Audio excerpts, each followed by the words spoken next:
Salut à tous, c'est Otakult, on se retrouve pour un nouvel épisode d'Otalecture, l'émission qui passe en revue mes lectures du moment. Comme d'habitude, il y a du lourd et notamment des grosses sorties de l'année. Avant de commencer, vous pouvez comme toujours me retrouver sur mes réseaux, à savoir Twitter, Insta, etc. Tous les liens sont toujours disponibles en description, vous le savez. Bref, si vous voulez des idées de lecture, vous êtes au bon endroit. Mais avant ça, générique.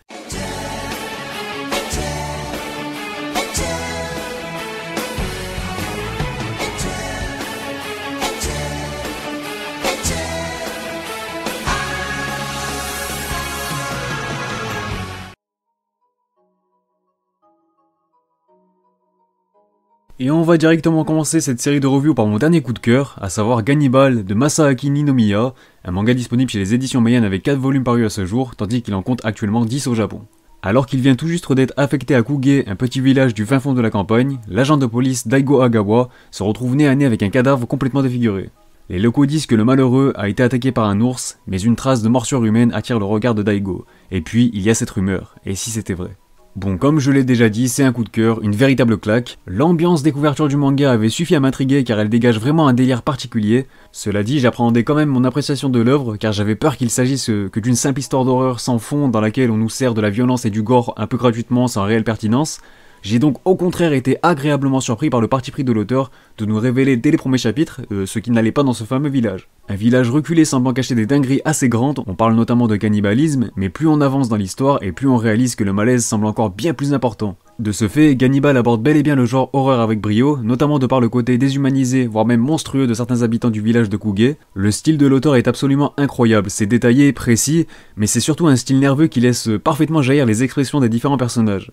Des personnages qui pour le coup se révèlent déjà intéressants, notamment la famille du personnage principal qui ont aussi un background et donc un vécu bien avant leur déménagement, ce qui donne envie de les suivre et plus particulièrement le prota puisqu'il s'agit d'un flic qui tient à mettre la lumière sur les plus sombres secrets du village. Sa présence n'est donc clairement pas la bienvenue aux yeux de certains. Ainsi, Gannibal nous propose également une approche digne des plus grands thrillers où l'on suit le protagoniste mener l'enquête pour ainsi lever le voile sur cette macabre et mystérieuse ambiance que dégage le village de Kuge. Je compte d'ailleurs lui dédier un autre break dans les prochains jours, mais clairement foncez. Et histoire de rester dans l'ambiance, on enchaîne avec une réédition cette fois-ci, Dragon Head de Minetaro Mochizuki, une réédition qui m'a enfin permis de découvrir ce classique de l'horreur dont j'entendais beaucoup de bien, voilà de quoi ça cause.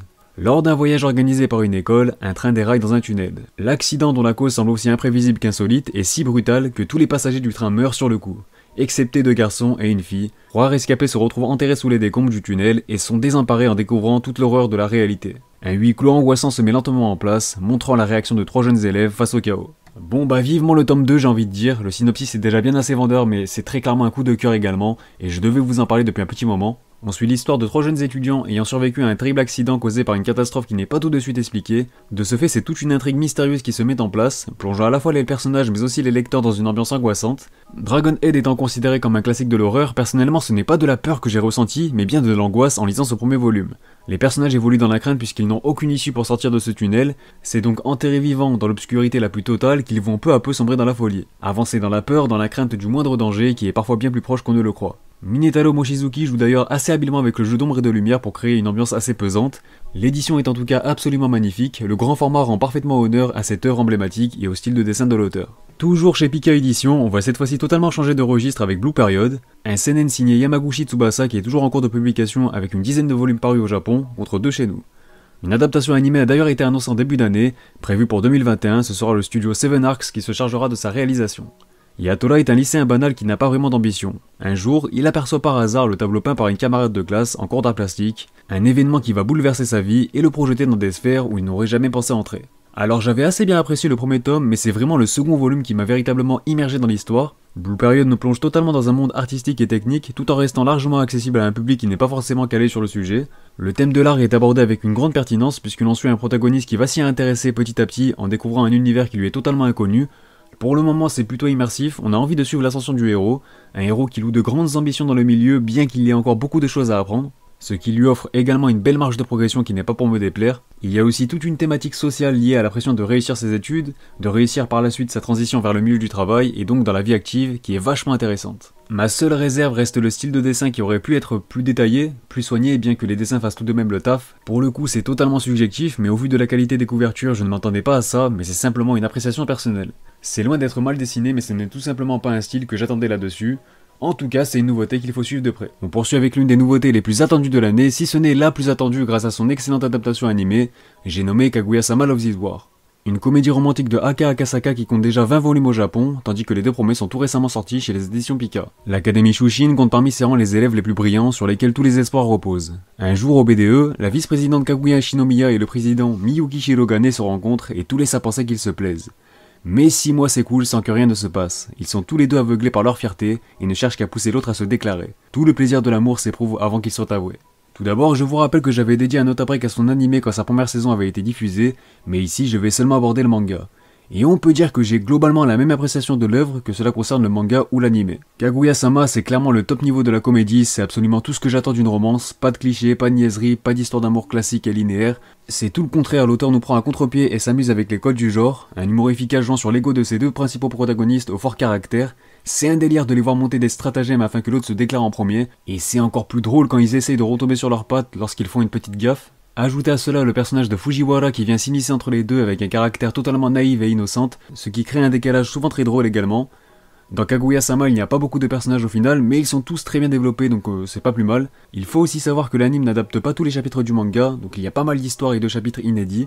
Voilà pourquoi le manga vaut tout aussi le coup que l'anime, une chose est sûre, on ne demande pas mieux pour passer un bon moment. J'en profite pour aborder les tomes 6 à 8 de The Kitten-sensei Quintuplet, histoire de rester dans le genre comédie romantique, même si bien évidemment le ton est bien moins tourné vers l'humour ici. Vous connaissez mon affection pour cette série qui est un réel plaisir de relire, ces 3 volumes sont donc encore une fois excellents. Entre la fameuse Rena, une amie d'enfance de Futaro qui refait surface devant lui quelques années plus tard, une idée intéressante de Nege Aruba afin d'alimenter toujours plus les mystères liés à l'identité de la mariée, qui nous avait été promise dès les premiers chapitres du manga, et pourtant, sa réapparition ne nous fait pas avancer davantage sur ce plan-là. Au-delà de ça, plus l'histoire avance et plus les relations entre les différents personnages gagnent encore en profondeur et en pertinence, notamment en ce qui concerne la relation des quintuplés qui s'ouvrent peu à peu et chacun leur tour à Futaro. Mais s'il y a bien un développement à retenir dans ces volumes, c'est bien évidemment celui de Nino. Un personnage qui a attiré mon attention dès le début car j'ai tout de suite senti que c'est elle qui avait le plus gros potentiel à exploiter, que ce soit en termes d'écriture, de développement et donc d'évolution. Sa relation avec Futaro part de très loin et pourtant, elle semble avoir ici rattrapé son retard entre guillemets sur ses sœurs. Elle a appris à connaître Futaro mais il lui a surtout appris à s'ouvrir aux autres, à quitter son nid afin de laisser définitivement son passé derrière elle, de quoi l'aider à avancer mais surtout à s'affirmer car bien qu'il s'agisse de quintuplés qui partageaient autrefois les mêmes loisirs, les mêmes vêtements et j'en passe, aujourd'hui ce n'est plus le cas. Ce ne sont plus des copier-coller et chacune d'elles peut s'exprimer librement et surtout offrir sa personnalité aux autres. Voilà pourquoi j'étais déjà Team Nino de base et que mon choix a été assez vite renforcé au final. Au passage, la couverture du tome 8 est exceptionnelle, merci Nege Aruba pour les travaux. On passe au 6ème volume de Neun, toujours disponible chez Pika, et le moins que l'on puisse dire c'est que la série ne cesse de monter en puissance à chaque nouveau volume. Un tome qui marque notamment une certaine évolution, un certain changement dans le développement de Neun, le personnage principal de l'histoire qui apprend peu à peu à connaître ses pouvoirs. Sa capacité de synchronisation lui permet de propager sa conscience et de prendre le contrôle sur ce qu'il souhaite quasiment. On peut y voir là une métaphore de l'influence que pouvait avoir Hitler à l'époque sur la façon de manipuler son peuple.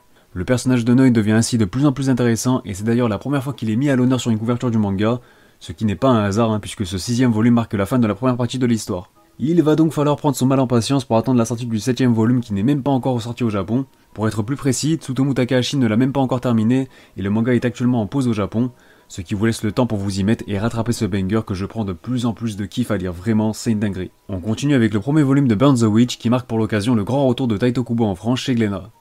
Historiquement, 72% de tous les décès à Londres sont liés aux dragons, des êtres fantastiques invisibles pour la majorité des gens. Bien qu'ils soient inconnus de la plupart des gens, certains ont tenu tête à ces dragons, et seuls les habitants de la partie cachée de Londres peuvent les voir. Mais parmi ces gens, à peine quelques rares élus deviennent des sorciers ou des sorcières, seuls être habilités à entrer en contact avec eux. Une organisation pour la conservation et la gestion des dragons, leur mission est de protéger et de gérer ces créatures mythiques de Londres au nom de la population. Dans un premier temps présenté comme un one-shot, un temps pressenti comme une série courte d'un seul et unique volume, Burn the Witch continuera bel et bien dans les mois à venir dans le célèbre Shonen Jump. Alors j'avais eu du mal à accrocher en suivant sa parution hebdomadaire car on nous propose vraiment un univers riche, dégageant une certaine densité et une certaine histoire. J'entends par là que tous les personnages ont déjà un vécu bien avant le début de l'histoire présentée au lecteur. D'un côté c'est une approche que j'aime particulièrement puisqu'il y a cette volonté de ne pas prendre les lecteurs par la main, au contraire on est invité à suivre les protagonistes directement dans le cœur du sujet, ce qui suscite également une ambiance intrigante. Cela dit d'un autre côté, ça fait peut-être un peu trop d'informations à retenir pour un volume, mais heureusement, la relecture du premier tome d'une traite m'a permis de ressortir avec une meilleure appréciation de Burn the Witch. Ce qui était déjà le cas avec son film d'animation que je vous recommande au passage, voilà, je pense que c'est quand même une série à suivre. Je voulais également vous parler de la réédition prestigieuse du cultissime Dororo de Osamu Tezuka, dont le premier volume est paru le 3 février dernier chez les éditions Delcourt Tonkam. Voilà de quoi ça cause. Yakimaru est infirme, 48 parties de son corps ont été vendues à autant de démons avant sa naissance. Rafistolé par un chirurgien compatissant, adolescent, il se découvre d'étranges pouvoirs psychiques. Accompagné de Dororo, un petit voleur espiègle, il arpente le Japon à la recherche d'un endroit où vivre en paix, affrontant au passage esprits et forces obscures. Une œuvre que j'avais découvert avec sa dernière adaptation animée qui s'était révélée comme un véritable coup de cœur. Je tenais donc à découvrir l'œuvre originale également, et pour le coup, je n'ai sans surprise pas du tout été déçu. Sublime édition pour découvrir le manga dans les meilleures conditions, et bien que je trouve toujours les chara-design de Tezuka assez repoussants, je suis très vite passé outre parce qu'il a bien évidemment le sens de la mise en scène. Il n'a pas une telle réputation et un tel statut de légende pour rien, c'est un véritable maître de la narration. J'ai dévoré plus de 400 pages sans m'en rendre compte, tant la lecture m'a paru totalement fluide. Mis à part ça, Dororo c'est aussi l'histoire d'un personnage touchant, Yakimaru un infirme privé de tous ses sens.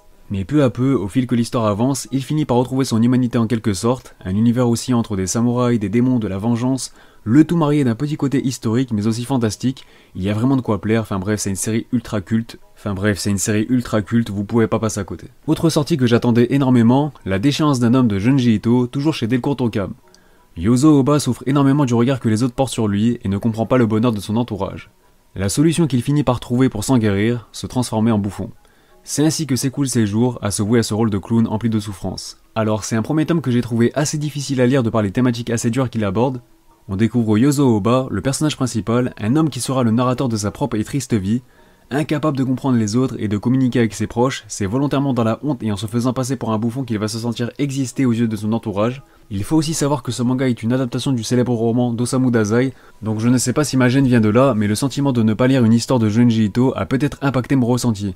Cela dit, cela reste une œuvre intéressante, bien que ce premier tome ne m'ait pas spécialement marqué plus que ça pour le moment, ce qui est d'autant plus rare au vu de mon fanatisme pour Junji Ito. Toujours chez Delcourt Tonkam, on va enchaîner avec les deux premiers volumes de L'homme qui tua Nobunaga, de Kenzaburo Akeshi et Yutaka Todo. La série est terminée en 8 volumes au Japon. Plongé au cœur des derniers mois d'Oda Nobunaga, éminent seigneur de guerre ayant unifié le Japon au XVIe siècle. Laissez-vous porter par l'amitié qui le liait à Yasuke, le tout premier samouraï noir, et découvrez l'histoire qui mena à son assassinat lors de l'incident de Onoji. Après plusieurs siècles, le voile est enfin levé sur les mystères qui planaient sur cet événement historique. Un contexte historique revenant sur l'origine du récit de Nobunaga Oda, figure emblématique de l'histoire du Japon, on revient plus précisément sur le contexte de sa mort et donc la cause de son assassinat. J'ai bien apprécié ces deux premiers volumes qui nous plongent entre de la politique, des complots, des trahisons. Les auteurs semblent avoir cette volonté de se réapproprier le mythe en y apportant certaines nuances sur la personnalité de Nobunaga. Comment il était véritablement perçu à l'époque, était-ce vraiment un tyran ou au contraire un grand homme avec une réputation entachée? Le propos m'a en tout cas bien convaincu, et bien entendu la série nous propose de belles scènes d'action largement sublimées par le coup de crayon de l'auteur, donc si vous aimez le Japon ou tout simplement l'histoire, j'ai envie de dire pourquoi pas. Et enfin pour conclure, on termine avec le premier tome de Solo Leveling, récemment sorti chez les éditions K-Books. D'étranges portails sont apparus aux quatre coins du monde, laissant pénétrer d'abominables monstres. Pour résister à l'envahisseur, l'humanité a constitué une armée de chasseurs intrépides qui passent les portails pour attaquer l'ennemi au cœur de ses donjons. Des combats sans merci s'y déroulent avec à la clé des fabuleux trésors. On suit donc l'histoire de Jinwoo, le plus faible des chasseurs, et je vais m'arrêter là parce que le synopsis spoil beaucoup trop. Alors tout d'abord, j'avais un peu de mal avec l'idée d'adapter un webtoon en manga puisque je trouvais qu'on perdait justement cette force et ce mode de consommation intuitif et propre au webtoon, qui est fait pour les écrans, les tablettes, etc. Mais finalement, l'adaptation en format manga rend plutôt bien, que ce soit dans la mise en scène, la mise en page, d'autant plus avec une telle qualité d'édition. Là, ils nous ont mis la max, grand format, page tout en couleur, avec un sens de lecture français, faisant office de seul bémol j'ai envie de dire. Pour ce qui est de l'œuvre, je ne suis pas encore totalement emballé par le délire, mais ce premier tome a le mérite d'introduire efficacement son histoire et son concept. Alors rien de bien original pour le moment, mais cela s'avère tout de même efficace et suffisamment prenant pour susciter un bon divertissement. J'ai personnellement envie de suivre le héros Jinwoo car il part du bas de l'échelle pour j'espère devenir un héros accompli, voire même une légende. En espérant que Solo Leveling ne tombe pas dans la facilité, les raccourcis scénaristiques faciles, tout ça, mais l'immersion dans l'univers de la série est en tout cas réussie. Sur ce, la vidéo est terminée, donc j'attends vos retours dans les commentaires comme d'hab, que ce soit sur la vidéo en elle-même, les mangas concernés ou tout simplement pour me partager vos lectures du moment. N'hésitez pas à vous abonner pour ne pas louper les prochaines vidéos, vous pouvez également me retrouver sur Twitter et Instagram ou encore me soutenir sur Utip, tous les liens sont toujours disponibles en description. Moi je vous dis à bientôt pour de prochaines vidéos, portez-vous bien et surtout, on se reverra.